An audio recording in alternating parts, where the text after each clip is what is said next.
எல்லாத்துக்கும் வணக்கங்க. இன்றைக்கி நம்ம ரவா கேக்கு தான் செய்ய போகிறோம். எப்படி செய்யலான்னு பார்க்கலாங்க. அதுக்கு மிக்ஸி ஜார் எடுத்து வச்சுங்க. ஒரு கப் ரவா சேர்த்திக்கலாங்க. இது கூட ஒரு கப் சர்க்கரை சேர்த்திக்கலாங்க. சேர்த்திட்டு நைஸாக அரைச்சி எடுத்துகிட்டு வந்துக்கலாங்க. இப்போ நைஸாக அரைச்சி எடுத்துகிட்டு வந்தாச்சுங்க.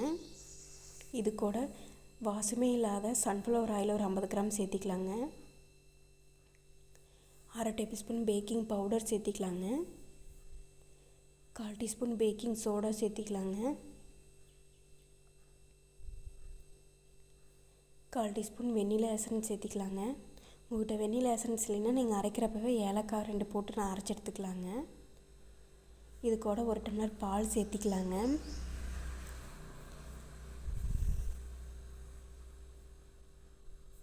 அரைச்சி எடுத்துக்கலாங்க. அரைச்சி இப்போ எடுத்துகிட்டு வந்தாச்சுங்க. இது ஒரு பாத்திரத்தில் மாற்றிக்கலாங்க. இந்த பக்குவத்தில் இருக்கணுங்க ஊற்றுறப்ப. இது கூட டூட்டி ஃப்ரூட்டி 2 ஸ்பூன் சேர்த்திக்கலாங்க. டூட்டி ஃப்ரூட்டி இது நான் வீட்லேயே செஞ்சது. இது உங்களுக்கு ஒரு வீடியோவாக தர்றேங்க. இப்போ நல்லா கலந்து விட்டுக்கலாங்க.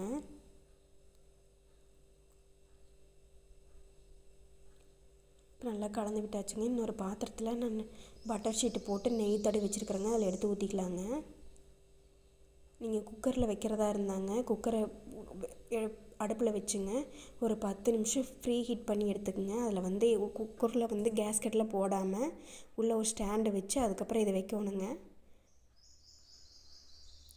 நான் இன்றைக்கி ஓவனில் தான் வைக்க போகிறேங்க. ஒரு 45லேருந்து 50 நிமிஷம் வச்சு எடுத்துக்கலாங்க. ஓவனே ஃப்ரீ ஹீட் பண்ணி வச்சாச்சுங்க. இப்போ உள்ளே வச்சுட்டுங்க 45 நிமிஷத்துலேருந்து ஒரு 50 நிமிஷம் வச்சு எடுத்துக்கலாங்க. இப்போ கேக் ரெடி ஆயிடுச்சுங்க. உங்களுக்கு பார்க்குறக்கு மேலே இப்படி தான் இருக்கும். இப்போ நல்லா ஆற வச்சுட்டுங்க. இப்போ பட்டர் ஷீட் எடுத்துகிட்டு நான் உங்களுக்கு கட் பண்ணி காமிக்கிறேன் பாருங்கள் எவ்வளோ சாஃப்டாக இருக்குதுன்னு. இது மாதிரி ஒரு டைம் செஞ்சு பாருங்கள். அவ்வளோ சூப்பராக இருக்கும். நம்ம சேனலை சப்ஸ்கிரைப் பண்ணுங்கள், லைக் பண்ணுங்கள், ஷேர் பண்ணுங்கள், கமெண்ட் பண்ணுங்கள்.